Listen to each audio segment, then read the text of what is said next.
PDF के लिए Telegram join करें। डिक्टेशन स्टार्ट होगा 5 सेकंड के बाद।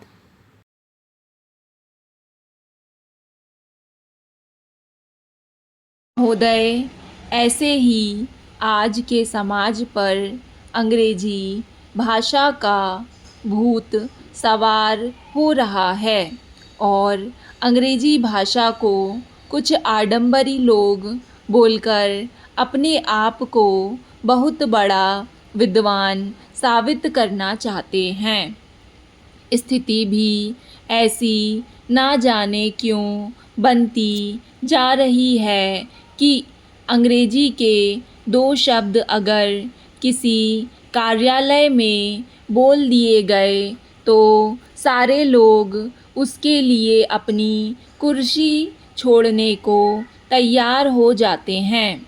हिंदी में कुछ बोलने से आधुनिक लोगों के अनुसार बची कुची शान चली जाती है।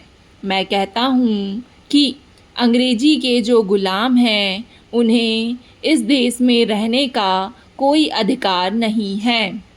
देश का 80% जन समुदाय भारतीय संस्कृति से जुड़ा है, जिसकी भाषा हिंदी है। विश्व में भी हिंदी के प्रति आकर्षण बढ़ रहा है। उनके विश्वविद्यालयों में छात्र छात्राएं हिंदी में अपना शोध कर रहे हैं और हमारे देश का हाल कुछ लोगों के कारण भयावह बन गया है कि आने वाली पीढ़ी हिंदी के नाम पर प्रश्न चिन्ह लगाएगी।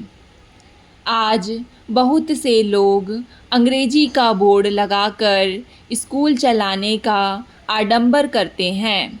अंग्रेजी सीखो जैसे नारे लिखकर अपने घरों पर बोर्ड लगाकर लोगों को गुमराह कर रहे हैं। भाषा की एकात्मकता बिना राष्ट्र का विकास संभव नहीं। संविधान में पुनः संशोधन होना चाहिए ताकि राष्ट्रभाषा को संपूर्ण भारत में सम्मान मिल सके। परीक्षाओं में हिंदी को बढ़ावा मिले और जिसको हिंदी में अच्छा ज्ञान हो उसे नौकरी में प्राथमिकता प्राप्त हो। अंग्रेजी का जादू नहीं चलाना चाहिए। पीएमटी, पीईटी जैसी परीक्षाओं में भी हिंदी को प्रथम स्थान प्राप्त होना चाहिए। नए रूप में जो कि विकास हो उसमें हिंदी माता को ही अधिक स्थान प्राप्त होना चाहिए, क्योंकि यह वैज्ञानिक भाषा है। अंग्रेजी वैज्ञानिक भाषा नहीं है। आज तो बल्कि यह हो रहा है कि दुनिया हिंदी भाषा को अपना रही है। विश्व में कई स्थानों पर इसका प्रयोग भी हो रहा है, क्योंकि भाषा की मधुरता में अगर कोई भाषा आगे है तो वह है हिंदी। हिंदी का ही नाम सर्वश्रेष्ठ आज और आगे रहेगा। अन्य भाषाओं में इतनी मधुरता नहीं है। अंग्रेजी से तो अहंकार ही पैदा होता है और अहंकारियों की दुर्दशा कैसी होती है यह रामायण के अंदर रावण से पूछिए। यह एक पुनीत मन में काफ़ी समय से उमड़ घुमड़ रहा था कि हिंदी माता मंदिर की परंपरा का निर्माण हो, जिससे हो रहे पाश्चात्य ध्रुवीकरण से हमारी राष्ट्रभाषा का बाल बाका नहीं हो सके। योजनाबद्ध तरीके से आज हिंदी को समाप्त करने का षड्यंत्र खूब फल फूल रहा है। इसे रोकने के लिए हिंदी माता का मंदिर एक ऐसा प्रयोग होगा कि सदियां बीत जाने पर भी पाश्चात्य ध्रुवीकरण व्यर्थ ही होगा। आप सबको मिलकर इस परंपरा में आगे जाना चाहिए और आप भी हिंदी माता मंदिर के निर्माण में सहयोगी बने, ताकि देश में अपनी राष्ट्रभाषा की संस्कृति कभी समाप्त ना हो सके। यह प्रयोग अवश्य किया जाएगा। ग्वालियर में होगी, समय से पूर्व ही होगी।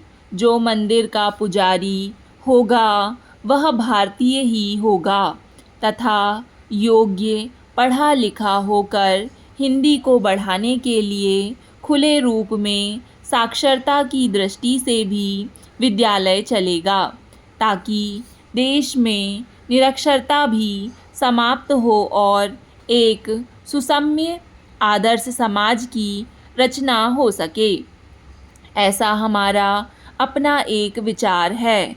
कितना सही है या गलत है, आने वाला समय से ठीक प्रकार से समझ सकेगा। देश के लिए प्रत्येक व्यक्ति को कुछ रचनात्मक काम करना चाहिए, तभी हमारा यह मानव जीवन सार्थक होगा। हिंदी पद यात्रा का जो अंश मात्र प्रयास था, वह देशभक्ति का एक छोटा सा ही उदाहरण मैं मानता हूँ। लोग कुछ भी कहें, हम इसकी कभी परवाह नहीं करते। हमें राष्ट्रहित में एक ऐसा मिलकर प्रयास अवश्य करना है जिसमें हमारे देश की पीढ़ी को कुछ प्राप्त हो सके। हिंदी माता मंदिर का निर्माण एक नई क्रांति लाएगा और तभी से मैं राष्ट्रभाषा का पूर्ण सम्मान समझूंगा। भारतीय संविधान के अनुच्छेद 343 में लिखा है कि संघ की राजभाषा हिंदी होगी। क्या दिल्ली में बैठे लोग यह नहीं देख रहे हैं कि सारी दिल्ली जो देश की राजधानी है, अंग्रेज़ों के बोर्डों एवं कॉन्वेंट स्कूलों से पटी हुई है। समझ में नहीं आता कि संसद में बैठे मेरे भाई राष्ट्रीयता को क्यों भूल जाते हैं। अंग्रेजी का नशा उनके ऊपर पूरा सवार हो जाता है। अनुच्छेद 350 में लिखा है कि व्यथा के निवारण के लिए अभ्यावेदन में प्रयोग की जाने वाली भाषा हिंदी ही होगी।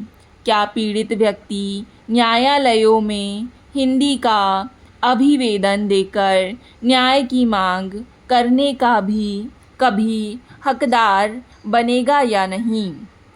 अधिकांशतः आज स्थिति यह है कि हिंदी में कोई याचिका प्रस्तुत की जाती है तो उसे अस्वीकार कर दिया जाता है।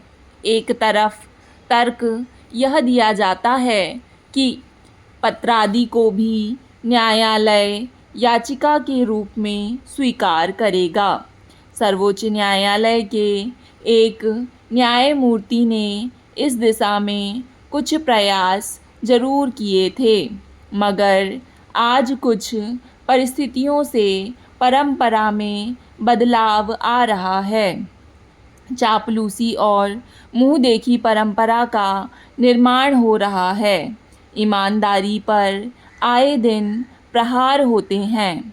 अनुच्छेद 350 का में देखिए, शिक्षा का स्तर अंग्रेजी हो रहा है। हिंदी माध्यम से गरीब परिवार के बालक बालिकाएं पढ़ते हैं। वीआईपी लोगों के लड़के कॉन्वेंट कोचिंगों में पढ़कर अंग्रेज बन रहे हैं। क्या यह 2 नंबरी अंग्रेज फिर राष्ट्रभाषा हिंदी का सम्मान करेंगे? कभी नहीं। अनुच्छेद 359 में हिंदी भाषा के विकास के लिए कहा गया है कि संघ का यह कर्तव्य होगा कि वह हिंदी भाषा का प्रचार बढ़ाएगा, विकास करेगा, जिससे वह भारत की सामासिक संस्कृति के सभी तत्वों की अभिव्यक्ति का माध्यम बन सके और उसकी समृद्धि अन्य भाषाओं के शब्दों में आत्मसात करते हुए सुनिश्चित करें। क्या हिंदी भाषा की समृद्धि हमें दिखाई दे रही है?